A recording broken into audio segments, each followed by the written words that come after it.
نحمده ونصلي على رسوله الكريم أما بعد أعوذ بالله من الشيطان الرجيم من همزه ونفخه ونفسه بسم الله الرحمن الرحيم قل أعوذ برب الفلق من شر ما خلق ومن شر غاسق إذا وقب ومن شر النفاثات في العقد ومن شر حاسد إذا حسد بسم الله الرحمن الرحيم قل أعوذ برب الناس ملك الناس إله الناس من شر الوسواس الخناس الذي يوسوس في صدور الناس من الجنة والناس.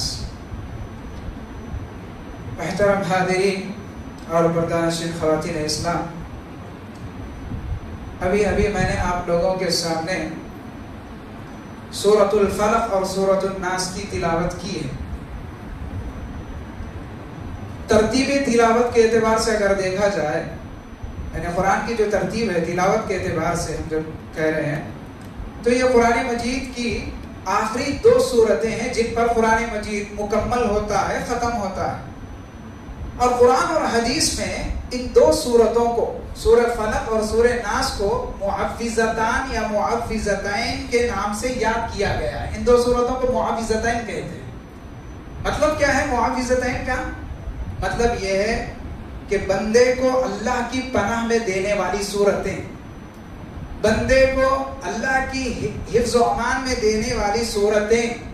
اگر بندہ، اگر انسان، اگر ایک مسلمان، اگر ایک مومن ایمان کے ساتھ، عقیدے کے ساتھ، اللہ پر اعتماد کے ساتھ، اللہ پر بھروسے کے ساتھ، اللہ پر توکل کے ساتھ پڑھے گا تو یہ صورتیں ایک انسان کو اللہ کی حفاظت میں دے دیتی ہیں.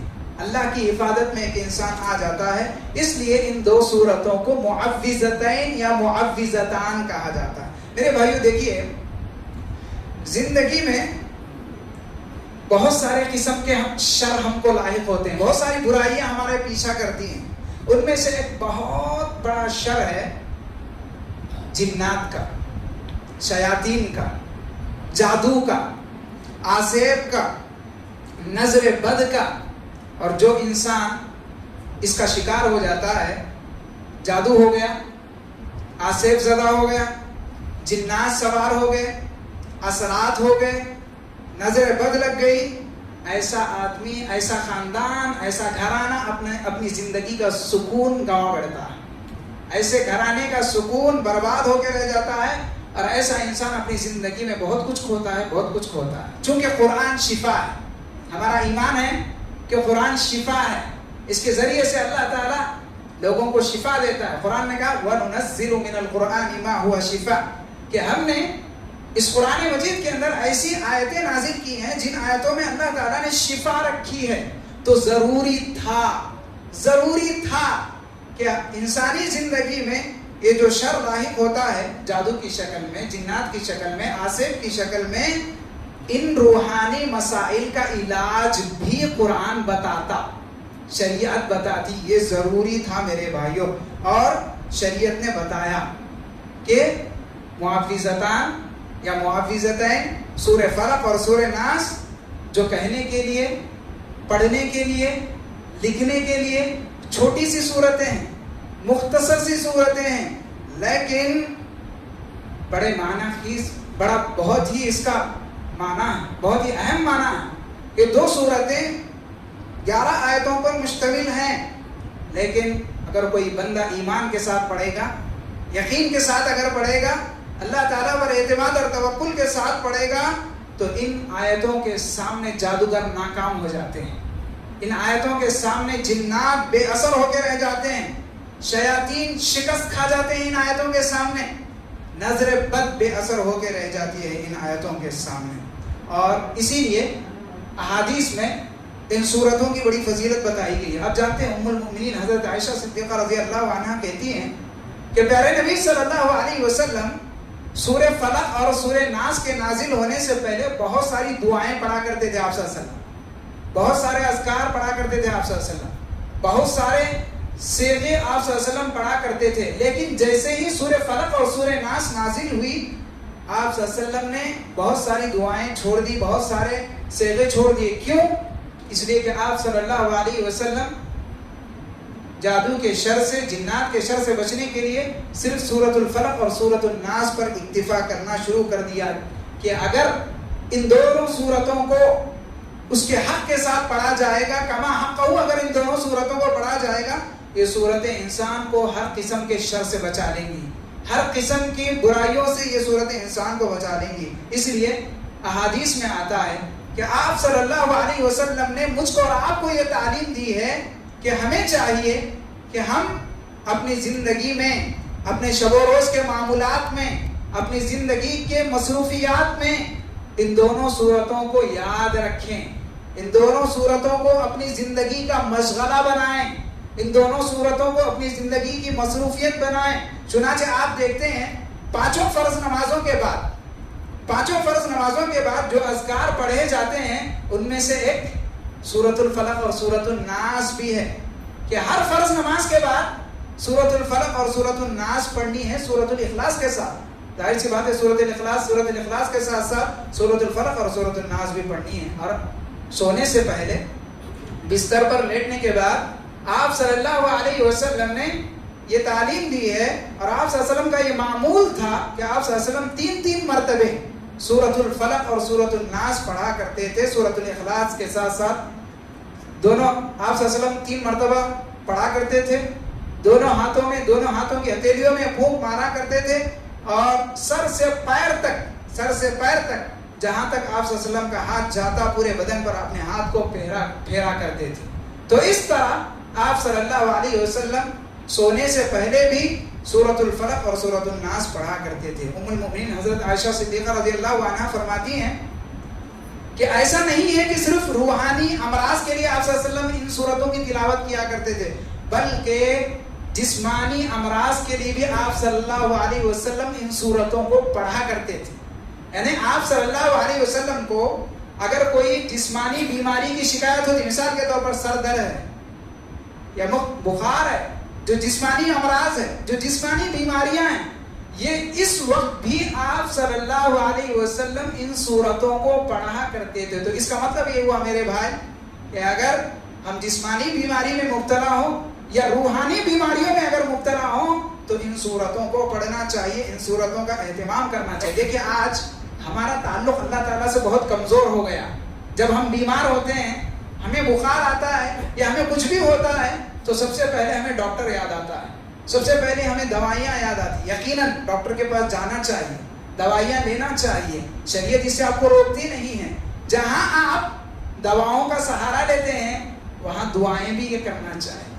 شریعت مجھ کو اور آپ کو یہ تعلیم دیتی ہے کہ جہاں ہم دواؤں کا سہارا لیتے ہیں وہاں دعائیں بھی کرنا چاہیے. آپ صلی اللہ علیہ وسلم سے کتنی دعائیں ثابت ہیں, جب ہم بیمار ہو جاتے ہیں کتنی دعائیں آپ صلی اللہ علیہ وسلم سے ثابت ہیں, آپ صلی اللہ علیہ وسلم پڑھا کرتے تھے.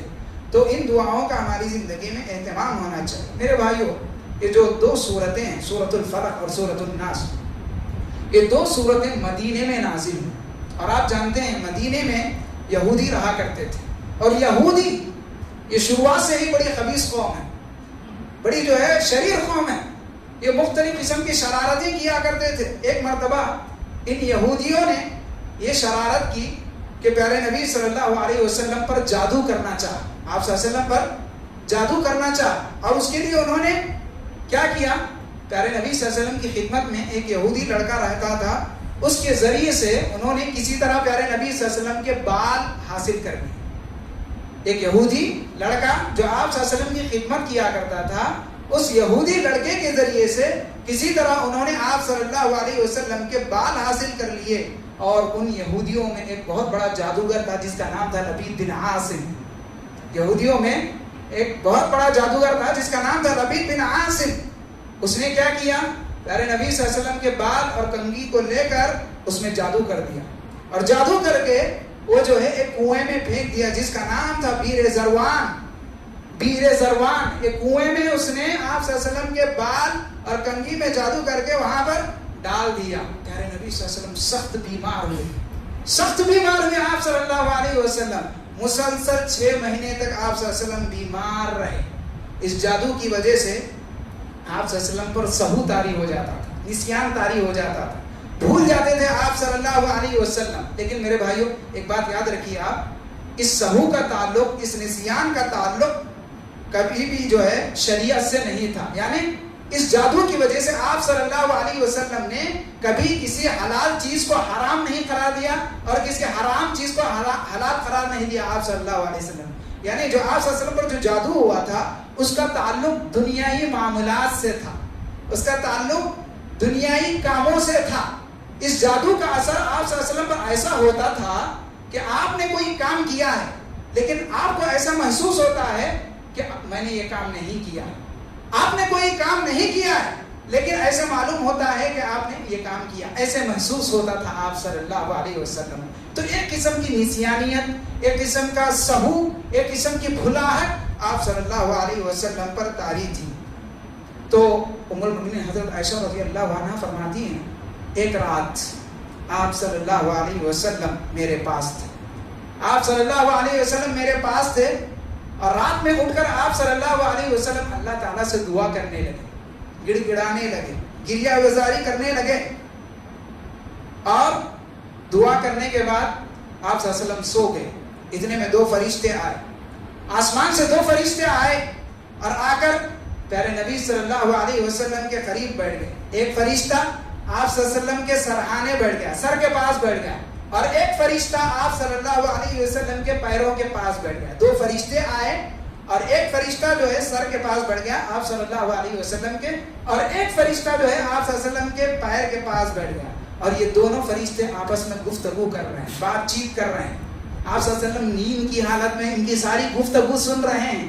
آپ صلی اللہ علیہ وسلم نیند کی حالت میں ان کا سارا کنورزیشن, ان کی ساری گفتگو, ان کی ساری بات چیت آپ صلی اللہ علیہ وسلم سن رہے ہیں.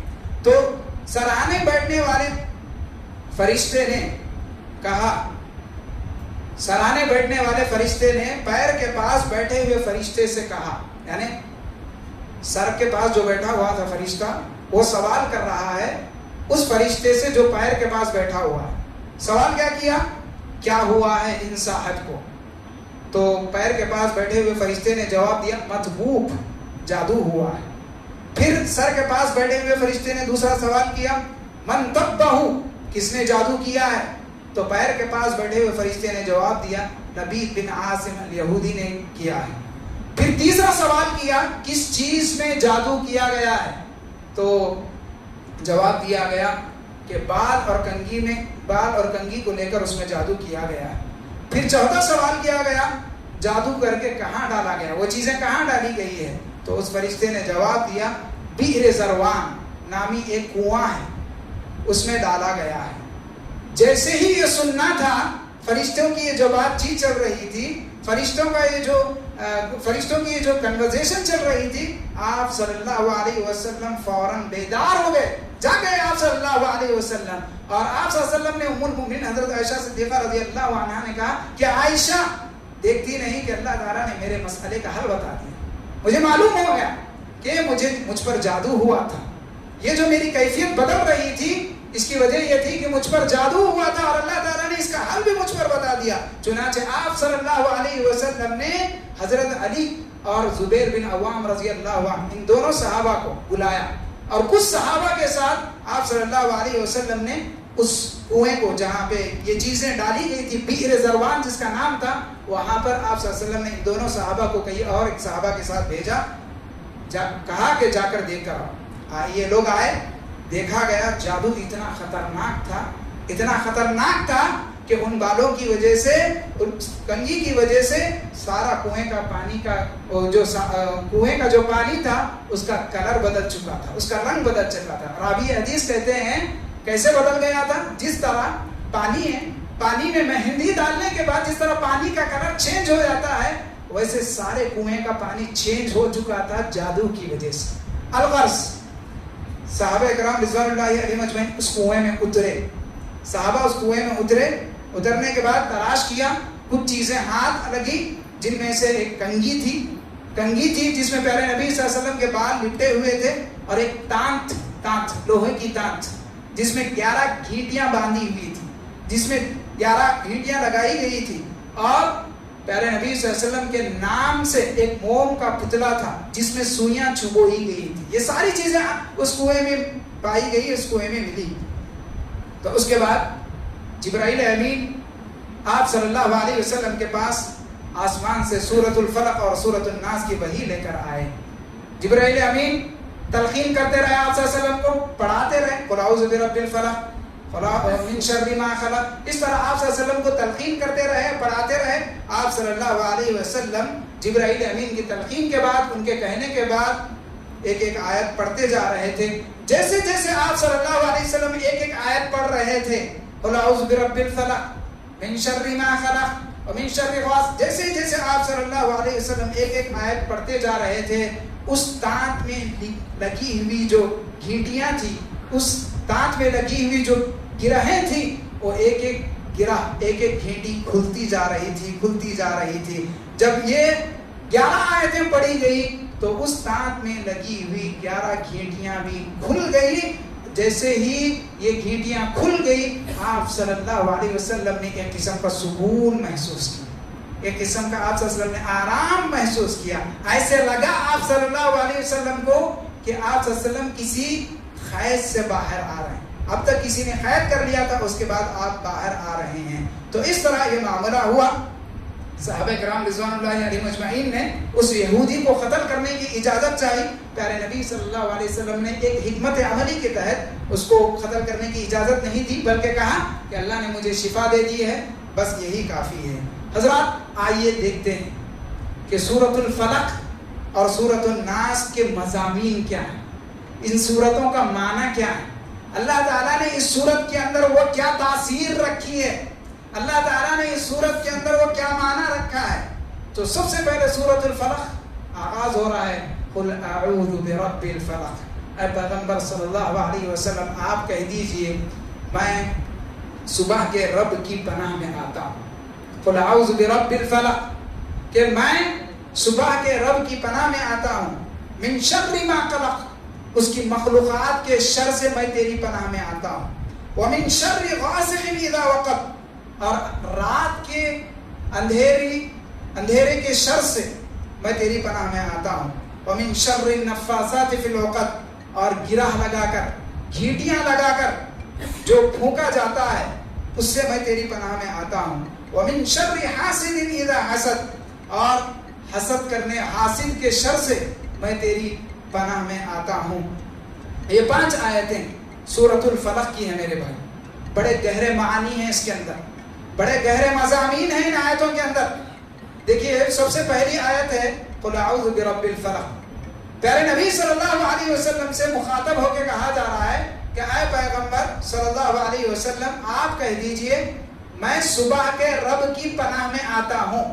قل اعوذ برب الفلق کا مطلب یہ ہے کہ میں صبح کے رب کی پناہ میں آتا ہوں. سوال یہ ہے میرے بھائی, اللہ تعالیٰ وہ صبح کا بھی رب ہے, شام کا بھی رب ہے, دوپہر کا بھی رب ہے, عصر کا بھی رب ہے, دن کا بھی رب ہے, رات کا بھی رب ہے, لمحے لمحے کا رب ہے, لیکن یہاں پر خاص طور پر قل اعوذ برب الفلق کیوں کہا جا رہا ہے؟ دیکھیے ہر نئی صبح ایک نئی امید لے کر آتی ہے, ہر نئی صبح نئے حوصلوں کو لے کر آتی ہے, ہر نئی صبح نئے فیصلوں کو لے کر آتی ہے. گویا کہ اس میں ایک معنی یہ ہے کہ جو لوگ جادو کے شر میں مبتلا ہیں, جو لوگ جادو کے اندھیروں میں بھٹک رہے ہیں, جن پر اثرات ہو چکے ہیں, جو جنات کے شر میں مبتلا ہو چکے ہیں, جو نظر بد کے شر میں مبتلا ہو چکے ہیں, انہیں رب الفلق کہہ کر یہ پیغام دیا جا رہا ہے کہ مایوس نہیں ہونا, مایوس نہیں ہونا, غمزدہ نہیں ہونا. تمہاری زندگی کی تکلیفیں ایک نہ ایک دن ختم ہوگی, تمہارا دکھ ایک نہ ایک دن ختم ہوگا. میرے بھائیوں اس چیز کو سمجھنے کی کوشش کیجیے. آپ سمجھیے ایک شخص ہے جس پر اثرات ہو چکے ہیں, جس پر جنات سوار ہو چکے ہیں. آپ غور کیجیے اس کے گھر والوں کی کیا حالت ہوتی ہے, اس کے گھر والوں, اس کے خاندان والوں کی کیا حالت ہوتی ہے, ان کے دن کیسے گزرتے ہیں.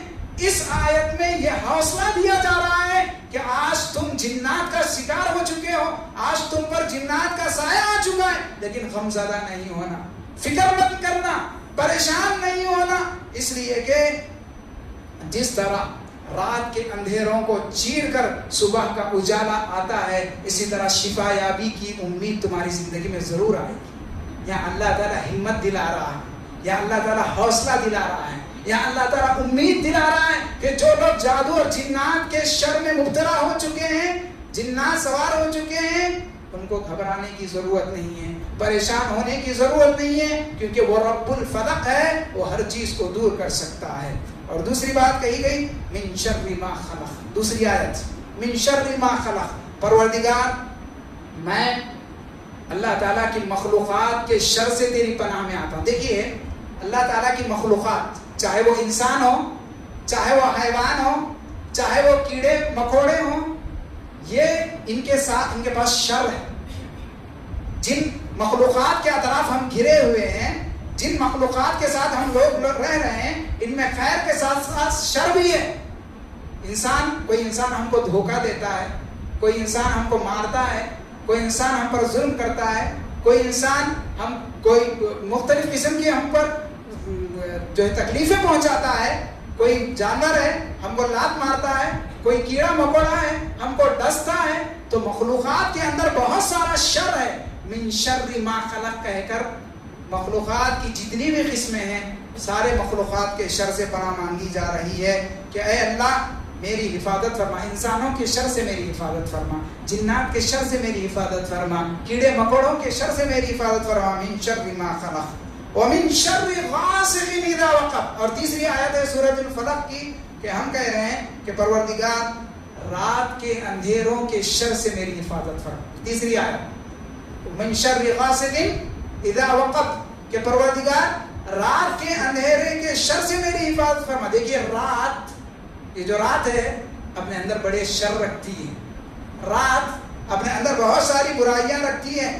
دیکھیے کوئی بھی گنہگار اپنے گناہ کے لیے رات کا انتظار کرتا ہے، ایک مجرم اپنے جرم کے لیے رات کا انتظار کرتا ہے، ایک ڈاکو اپنے ڈکیتی کے لیے رات کا انتظار کرتا ہے، ایک بدکار انسان اپنی بدکاری کے لیے رات کا انتظار کرتا ہے، ایک شرابی شراب پینے کے لیے رات کا انتظار کرتا ہے، ایک فاسق و فاجر انسان اپنے فسق و فجور کے کام کو انجام دینے کے لیے رات کا انتظار کرتا ہے۔ تو رات اپنے اندر بڑے شر رکھتی ہے، رات کے اندر بہت سارے شر ہوتے ہیں۔ اس لیے آپ صلی اللہ علیہ وسلم نے حدیث میں یہ تعلیم دی ہے کہ جس نے سوتے ہوئے اللہ کا نام نہ لیا ہو، جس نے رات میں اپنے گھر کا دروازہ بند کرتے ہوئے اللہ کا نام نہ لیا ہو، ایسے گھرانوں پر، ایسے لوگوں پر شیاطین کا حملہ ہوتا ہے، شیاطین کا حملہ ہوتا ہے۔ وہ خوابوں میں آتے ہیں، خوابوں میں آ کر مختلف طریقے سے ڈراتے ہیں، بھیانک خواب دکھاتے ہیں، ڈراؤنی خواب دکھاتے ہیں، اور ہماری زندگی کا چین اور سکون لوٹتے ہیں۔ اس لیے کہا جا رہا ہے وَمِن شَرِّ غَاسِقٍ إِذَا وَقَبَ کہ پروردگار رات کے اندھیرے کے شر سے میں تیری پناہ چاہتا ہوں۔ اور چوتھی چیز کہی گئی وَمِن شَرِّ النَّفَّاثَاتِ فِي الْعُقَدِ پروردگار گرہ لگا کر، گھیٹیاں لگا کر اس میں پھونکنے والی عورتوں کے شر سے میں تیری پناہ چاہتا ہوں۔ دیکھیے جادوگر، کوئی بھی جادوگر جب وہ جادو کرتا ہے تو وہ جب گھیٹیاں لگاتا ہے، وہ کچھ گرہیں لگاتا ہے، کچھ منتر پڑھتا ہے، منتر پڑھتے ہوئے گھیٹیاں لگاتا ہے، گرہیں لگاتا ہے۔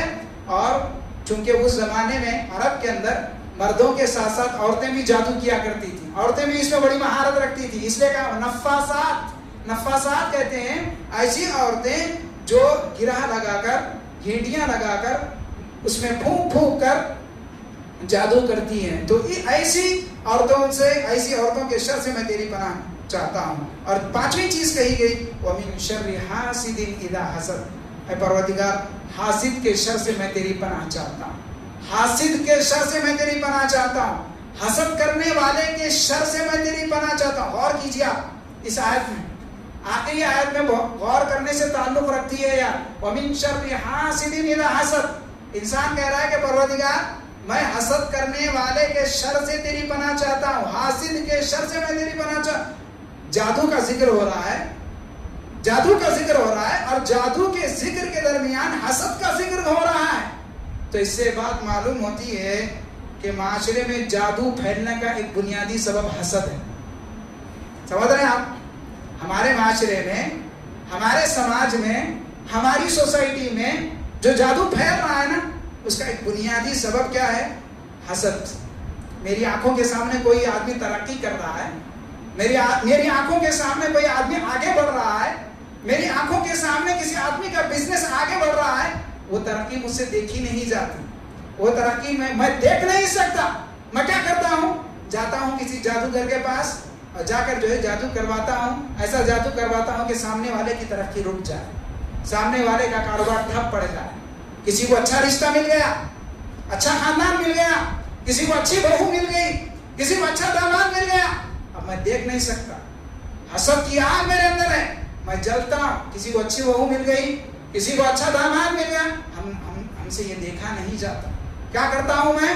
جاتا ہوں کسی جادوگر کے پاس اور جا کر کہتا ہوں کہ ان دونوں کے درمیان کچھ ایسا کر دیجئے کہ دونوں خاندانوں میں جدائی پیدا ہو جائے، دونوں میاں بیوی کے درمیان اختلافات پیدا ہو جائیں اور یہ خاندان بکھر کر رہ جائے، منتشر ہو کر رہ جائے، اختلافات کی وجہ سے تباہ و برباد ہو کر رہ جائے. وَمِن شَرِّ حَاسِدٍ إِذَا حَسَدَ، حسد کرنے والے کے شر سے میں تیری پناہ میں آتا ہوں. تو حضرات یہ سورۃ الفلق کا معنی ہوا. اس کے بعد دوسری سورت جو میں نے پڑھی سورۃ الناس.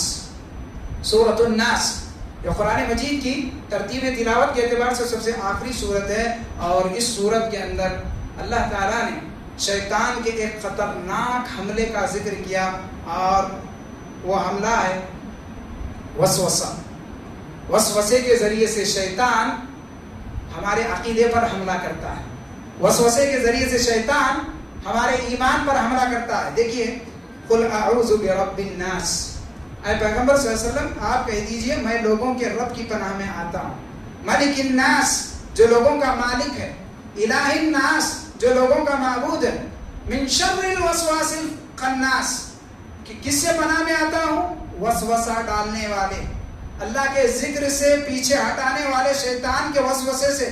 الذی یوسوس فی صدور الناس، وہ شیطان جو لوگوں میں وسوسے ڈالتا ہے، من الجنۃ والناس، چاہے وہ شیطان جنوں میں سے ہو یا انسانوں میں سے ہو. آپ نے یہ ترجمہ اس سورت کا ہے. ترجمے سے آپ نے ملاحظہ کیا کہ اس سورت کے اندر شیطان کا ایک بہت بڑا حملہ، شیطان کا ایک بہت بڑا اٹیک جسے وسوسہ کہا جاتا ہے، اس کا اللہ تعالیٰ نے ذکر کیا. دیکھیے اگر انسان کے پاس صحیح علم نہ ہو، اگر انسان کے پاس مضبوط علم نہ ہو، اگر انسان کو اللہ تعالیٰ پر کامل بھروسہ نہ ہو، اگر انسان کو اللہ تعالیٰ پر صحیح توکل نہ ہو، تو شیطان آتا ہے اور گمراہ کرنے کی کوشش کرتا ہے. پیارے نبی صلی اللہ علیہ وسلم نے احادیث میں اس کی مثال دیتے ہوئے کہا کہ انسان کے پاس وسوسے کیسے آتے ہیں، انسان کے پاس کیسے خیالات آتے ہیں. یأتی الشیطان احدکم فیقول من خلق کذا من خلق کذا. شیطان کسی انسان کے پاس آتا ہے اور کہتا ہے کہ اچھا فلاں چیز کو کس نے پیدا کیا، فلاں چیز کو کس نے پیدا کیا، فلاں چیز کو کس نے پیدا کیا. ایسے وسوسے وہ ڈالتا ہے. جب آپ کہتے ہیں کہ فلاں چیز کو اللہ تعالیٰ نے پیدا کیا، فلاں چیز کو اللہ تعالیٰ نے پیدا کیا، جب ہر چیز کا جواب یہ ہوتا ہے کہ ہر چیز کو اللہ تعالیٰ نے پیدا کیا، تو پھر شیطان یہ وسوسہ ڈالتا ہے من خلق ربک، من خلق ربک. جب ہر چیز کو اللہ تعالیٰ نے پیدا کیا ہے تو پھر اللہ تعالیٰ کو کس نے پیدا کیا. یہ وسوسہ، یہ سب سے خطرناک حملہ ہوتا ہے شیطان کا انسان پر. آپ صلی اللہ علیہ وسلم نے کہا کہ جب شیطان تم کو اس حد تک لے جائے، فوراً کیا پڑھ لو؟ اعوذ باللہ من الشیطان الرجیم پڑھ لیا کرو. وسوسے کے ذریعے سے شیطان ہمارے ایمان پر حملہ کرتا ہے، ہمارے عقیدے پر حملہ کرتا ہے، اور اسی وسوسے کے ذریعے سے شیطان ہمارے آپسی تعلقات کو بگاڑتا ہے. وسوسہ ایک ایسی چیز ہے میرے بھائیوں، وسوسہ ایک ایسی چیز ہے جس کی وجہ سے شیطان ہمارے ذاتی تعلقات کو بگاڑتا ہے. ایک رشتہ دار کو دوسرے رشتہ دار کے خلاف بدگمان کر دیتا ہے، ایک دوست کو دوسرے دوست کے خلاف بدگمان کر دیتا ہے، شوہر کو بیوی کے خلاف بدگمان کر دیتا ہے، بیوی کو شوہر کے خلاف بدگمان کر دیتا ہے. پیارے نبی صلی اللہ علیہ وسلم نے کیا بہترین مثال دی احادیث کے اندر. ان ابلیس یضع عرشہ علی الماء، کہ ابلیس اپنا تخت پانی پر رکھتا ہے، پانی پر اپنا تخت بچھاتا ہے. فیبعث سرایاہ یفتنون الناس، اس کے بعد اپنے چیلوں کو بھیجتا، اس کے انڈر میں جو لوگ کام کرتے ہیں ان کو بھیجتا لوگوں کو پریشان کرنے کے لیے، لوگوں کو فتنے میں مبتلا کرنے کے لیے. تو یہ لوگ جاتے ہیں اپنا کام کرنے کے لیے، اور جب یہ سارے لوگ جا کر شام میں لوٹتے ہیں تو سارے سے حساب لیتا ہے، ساروں سے پوچھتا ہے کہ بتا آج تو نے کیا کام کیا. تو ہر ایک ہر دن کی رپورٹ دیتا ہے کہ میں نے آج یہ کام کیا، میں نے آج یہ کام کیا، میں نے آج یہ کام کیا. تو تو ابلیس کہتا ہے کہ تم نے کچھ نہیں کیا، ما فعلت کذا، تم نے کوئی بڑا کام نہیں کیا. یہاں تک کہ ان میں سے ایک شیطان آتا ہے اور کہتا ہے کہ میں ایک میاں بیوی کے درمیان گیا، شوہر بیوی کے درمیان گیا اور جا کر ان کے درمیان غلط فہمیاں پیدا کر دیا، ان کے درمیان وسوسے ڈال دیا، ان کے درمیان شکوک پیدا کر دیا، ان کے درمیان جو ہے مختلف قسم کے ڈاؤٹس پیدا کر دیا، جس کی وجہ سے وہ دونوں جدا ہو گئے، وہ دونوں الگ الگ ہو گئے. شیطان اس سے اتنا زیادہ خوش ہوتا ہے، ابلیس اس سے اتنا زیادہ خوش ہوتا ہے اور کہتا ہے کہ تو کام کا آدمی، تو ہے اصل آدمی، تو ہے کام کا آدمی. اور اس کو کیا کرتا ہے؟ چمٹا لیتا ہے، اس سے معانقہ کرتا ہے، اس سے گلے ملتا ہے. تو حضرات شیطان وسوسے کے ذریعے سے ہمارے ذاتی تعلقات کو بگاڑتا ہے. تو حضرات یہ سورتیں، سورۃ الفلق اور سورۃ الناس، کتنے گہرے مضامین ہیں اس کے اندر. ضرورت اس بات کی ہے میرے بھائیوں، اس کے جو معنی ہیں اس کے مطابق ہم اپنا عقیدہ رکھیں، اس کے مطابق ہم اپنا ایمان رکھیں. خاص طور پر آج کے زمانے میں دیکھیے جادوگروں کا شر پھیلا ہوا ہے، گلی گلی جادوگر پھیلے ہوئے ہیں. اور دوسری اہم بات یہ ہے کہ آج علاج کے نام پر، رقیہ شریعہ کے نام پر کچھ عامل ایسے ہیں جو شرکیہ چیزوں کے ذریعے سے علاج کر رہے ہیں، تعویذوں کے ذریعے سے علاج کر رہے ہیں، مختلف پلیتوں کے ذریعے سے علاج کر رہے ہیں، مختلف تعویذ گنڈوں کے ذریعے سے علاج کر رہے ہیں، جس سے ہمارا ایمان لٹ رہا ہے، جس سے ہمارا عقیدہ لٹ رہا ہے. ایسے میں ان کے شر سے اپنے آپ کو بچانے کے لیے، اپنا عقیدہ محفوظ رکھنے کے لیے، اپنا ایمان محفوظ رکھنے کے لیے ضروری ہے کہ ہم سورۃ الفلق اور سورۃ الناس کو بار بار پڑھتے رہیں. سورۃ الفلق اور سورۃ الناس کو بار بار پڑھتے رہیں، بار بار اس کی تلاوت کرتے رہیں، بار بار اس کا اہتمام کرتے رہیں اور اسی کے مطابق اپنا ایمان رکھیں کہ کوئی بھی نقصان پہنچانے والی ذات اگر ہے تو اللہ ہی ہے، فائدہ دینے والی ذات صرف اور صرف اللہ تعالیٰ کی ہے. ایسا ہمارا ایمان ہونا چاہیے، ایسا ہمارا عقیدہ ہونا چاہیے. اللہ تعالیٰ سے دعا ہے اللہ تعالیٰ ہم سب کو، آپ سب کو، کہنے والے کو اور سننے والوں کو ان صورتوں کے مطابق اپنا ایمان اور اپنا عقیدہ رکھنے کی اللہ ہم سب کو توفیق عطا فرمائے. رب العالمین ہم سب کو، آپ سب کو زندگی میں ہر قسم کی جادو، جنات، آسیب اور ہر قسم کے شر سے اللہ ہم سب کی حفاظت فرمائے. آمین. وآخر دعوانا الحمد للہ رب العالمین. والسلام علیکم ورحمۃ اللہ وبرکاتہ.